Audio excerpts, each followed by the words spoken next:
बिस्मिल्लाहिर्रहमानिर्रहीम, अस्सलाम वालेकुम। मैं इब्रार अहमद महर एडवोकेट। आज के टॉपिक पे हम ये डिस्कस करेंगे कि क्या पाकिस्तान तहरीक इंसाफ अपनी मखसूस नशिस्तें हासिल कर पाएगी या नहीं कर पाएगी। और इसके अलावा अली अमीन गंडापुर की गिरफ्तारी का फैसला कर लिया गया है, तो हम ये डिस्कस करेंगे कि क्या अली अमीन गंडापुर केपीके के वजीर आला बन पाएंगे या नहीं बन पाएंगे।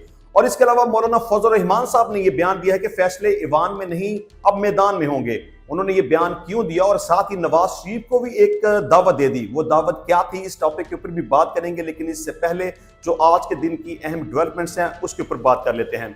एक तो ये कि जमात इस्लामी और पाकिस्तान तहरीक इंसाफ के इत्तेहाद का अमकान अब तकरीबन खत्म हो चुका हुआ है, क्योंकि लियाकत बलोच साहब ने यह कहा कि हमारी पाकिस्तान तहरीक इंसाफ से बात मुल्क की सतह पर हुई थी, लेकिन अब वो केपीके की हद तक हमारे साथ इत्तेहाद करना चाहते हैं। तो जमात इस्लामी ने अब ये क्लियर कर दिया है कि हम सिर्फ केपीके की हद तक पाकिस्तान तहरीक इंसाफ के साथ इत्तेहाद नहीं करना चाहते। मतलब कि अब जमात इस्लामी और पाकिस्तान तहरीक इंसाफ की राहें जुदा हो चुकी हैं, ये अब आपस में मिलकर इकट्ठे नहीं चल सकते। अच्छा, इसके अलावा अवामी नेशनल पार्टी ने इंतखाबी नताज में तब्दीली के खिलाफ एहतजाजी मुजाहरों का ऐलान कर दिया है। एहतजाजी तहरीक का आगाज 20 फरवरी को स्वाबी से किया जाएगा। इसके अलावा शेर अफजल मरवत साहब ने कहा है कि आसिफ जरदारी साहब ने कल मुझसे रब्ता किया था और कहा था कि हम नून लीग की बजाय आपके साथ यानी कि पाकिस्तान तहरीक इंसाफ के साथ मिलकर हुकूमत बनाना चाहते हैं। तो मरवत साहब ने यह कहा कि अब मैं कल इमरान खान साहब से मुलाकात करूंगा, आसिफ जरदारी साहब का पैगाम उन तक पहुंचाऊंगा, तो फिर जैसे इमरान खान साहब कहेंगे वैसे कर लेंगे। देखिए, इसमें दो तरफ हम बात करते हैं। एक तो ये कि आसिफ जरदारी साहब की अब दिली ख्वाहिश ये है कि वो इमरान खान साहब के साथ चलें, पाकिस्तान तहरीक इंसाफ के साथ चलें, क्योंकि ऑलरेडी जरदारी साहब पाकिस्तान मुस्लिम लीग नून के साथ चल चुके हैं और अभी भी जो उनके आपस में इत्तेहाद की बातें और मिलकर मुश्तरका गवर्नमेंट बनाने की बातें चल रही हैं और पाकिस्तान मुस्लिम लीग नून की तरफ से उनको बड़ी बड़ी ऑफर्स जो है वो दी जा चुकी हैं। लेकिन इसके बावजूद पाकिस्तान पीपल्स पार्टी की जो आला क़यादत है, मतलब उनके जो बड़े बड़े नाम हैं, बड़े बड़े लोग उनके साथी हैं, वो पाकिस्तान मुस्लिम लीग नून के साथ इत्तेहाद करने के लिए तैयार नहीं है। तो अब पाकिस्तान पीपल्स पार्टी ये समझती है कि उनकी बेहतरी इसी के अंदर है कि वो पाकिस्तान तहरीक इंसाफ के साथ इत्तेहाद कर लें, क्योंकि वहां से उनको अपना फायदा नजर आता है। उनका ये ख्याल है कि अगर वो पाकिस्तान तहरीक इंसाफ के साथ इत्तेहाद कर लेंगे तो शायद हो सकता है कि बिलावल भुट्टो जो है वो पाकिस्तान का वजीर आज़म बन जाए। बहरहाल अब दूसरी तरफ इमरान खान साहब, चूंकि ऑलरेडी मरवा साहब तो ये कहते हैं ना कि मैं इमरान खान साहब से मुलाकात करूंगा और उनसे कंसल्ट करूंगा, लेकिन इमरान खान साहब ऑलरेडी इसके ऊपर बड़ा क्लियर अपना मौक़िफ़ दे चुके हुए हैं। उन्होंने अपनी पार्टी को बड़ी क्लियर ये इंस्ट्रक्शंस दी हुई हैं कि आप पाकिस्तान मुस्लिम लीग नून के साथ इत्तेहाद नहीं कर सकते, उनसे बल्कि उनसे आप बात भी नहीं कर सकते, पाकिस्तान पीपल्स पार्टी के साथ और एमकेएम के साथ, यानी इन तीन जमातों के साथ उन्होंने अपनी पार्टी को ये इंस्ट्रक्शन दी है कि इनके साथ आपने डायलॉग भी नहीं करना। इसके अलावा दीगर जितनी जो जमातें उनके साथ आप बात कर सकते हैं, डायलॉग कर सकते हैं। बहरहाल ये बात तो अब क्लियर है कि इमरान खान साहब ने चूंकि ऑलरेडी ये स्टांस ले लिया हुआ है, लिहाजा अब शेर अफजल मरवत साहब बेशक जाके जरदारी साहब का पैगाम पहुंचा दे। तो इमरान खान साहब ने चूंकि कह दिया कि इनके साथ बात नहीं करनी, तो फिर मतलब यह है कि इनके साथ अब बात नहीं करनी।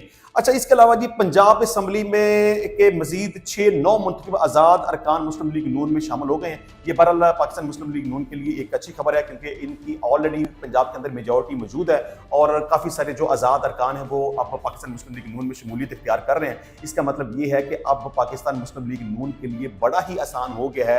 आप ये समझ लें कि अब इनके पास एक तरह से सिंपल मेजॉरिटी आ गई है, अब इनको किसी दूसरी पार्टी की मदद की जरूरत नहीं है। ये बड़ी आसानी के साथ अब मरियम नवाज को पंजाब का वज़ीर आला मुंतखब करवा सकते हैं। अब कौन लोग हैं, जिन 6 लोगों की मैं बात कर रहा हूं जो पाकिस्तान मुस्लिम लीग नून में शामिल हुए हैं, इन लोगों ने आज़ाद हैसियत से इलेक्शन लड़ा। इलेक्शन जीतने के बाद अब ये मुस्लिम लीग नून में शामिल बाकायदा तौर पर हो चुके हुए हैं। इसमें पीपी 132 ननकाना से कामयाब सुल्तान बाजवा, पीपी 225 लोधना से कामयाब शाजिया तरीन, पीपी 289 डेरा गाजी खान से महमूद कादर लगारी, पीपी 288 डेरा गाजी खान से हनीफ पताफी, पीपी 94 चन्योर से तिमोर लाली और पीपी 283 लिया से अली असद गोरमानी नून लीग में शामिल हो चुके हुए हैं। अच्छा, इसके अलावा कराची से पाकिस्तान तहरीक इंसाफ के हमायत याफ्ता उम्मीदवार एजाज स्वाति ने पाकिस्तान पीपल्स पार्टी में शमूलियत इख्तियार कर ली है।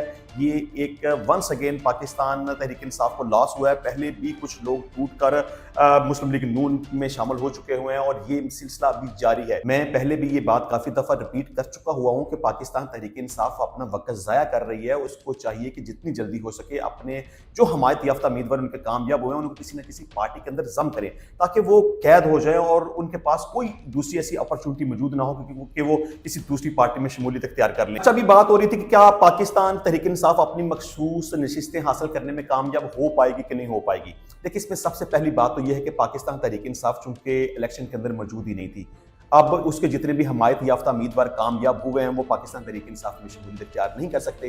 اس کا مطلب ایک سب سے پہلا جو سیٹ بیک ہے وہ یہ ہے کہ اب پاکستان تحریک انصاف ذاتی حیثیت سے مخصوص نشستیں جو ان کو ملنی چاہیے تھیں، اگر بطور پارٹی الیکشن کے اندر موجود ہوتے تو مخصوص نشستیں ان کو ڈیفینیٹلی ملتی، لیکن اب ان کو مخصوص نشستیں تحریک انصاف کو نہیں ملیں گی۔ لیکن پاکستان تحریک انصاف وحدت المسلمین کے ساتھ رابطے میں ہے، ان کے ساتھ اتحاد کر کے چلنا چاہتی ہے۔ اب ہم نے یہ دیکھنا ہے کہ اگر پاکستان تحریک انصاف کے حمایت یافتہ امیدوار ان کو وحدت المسلمین میں شامل کر لیا جاتا ہے تو کیا پھر مخصوص نشستیں حاصل ہونے کا امکان ہے یا نہیں ہے؟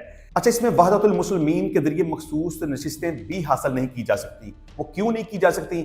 الیکشن کمیشن کا یہ کہنا ہے کہ ہم وحدت المسلمین نے خواتین کی مخصوص نشستوں کے لیے ترجیحی فہرست جمع نہیں کروائی۔ الیکشن ایکٹ کے سیکشن 104 کے تحت ترجیحی فہرست جمع کرانے کا وقت بھی گزر گیا ہے۔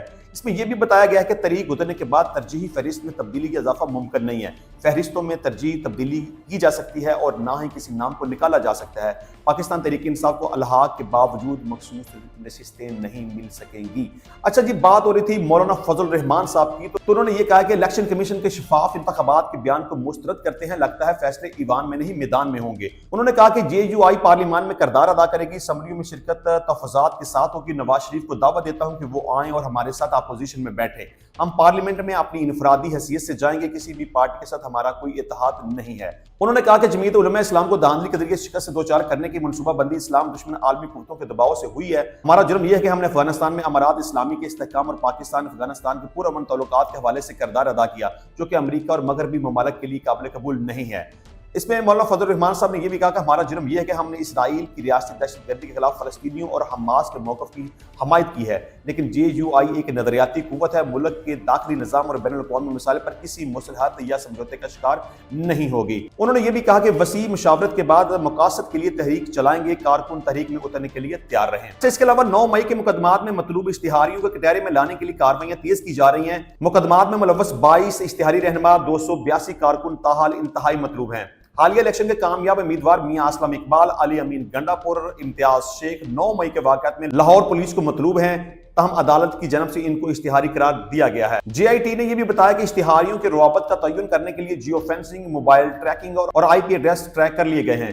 انتخابات میں سیٹ حاصل کرنے والے اشتہاریوں کی گرفتاری قانون کے مطابق ہوگی۔ یہ بھی بتایا جاتا ہے کہ ملزمان انتخابی مہم اور نتائج کے دوران مسلسل کارکنوں سے رابطے میں رہے۔ اشتہاریوں کی لوکیشن معلوم کرنے کے لیے ایف آئی او اور دیگر اداروں کی مدد لی جائے گی۔ پاکستان تحریک انصاف نے علی امین گنڈا پور کو کے پی کے میں اپنا وزیر اعلیٰ نامزد کیا ہے۔ اب زیادہ مقام تو یہی نظر آتا ہے کہ علی امین گنڈا پور کے پی کے وزیر اعلیٰ منتخب نہیں ہو پائیں گے۔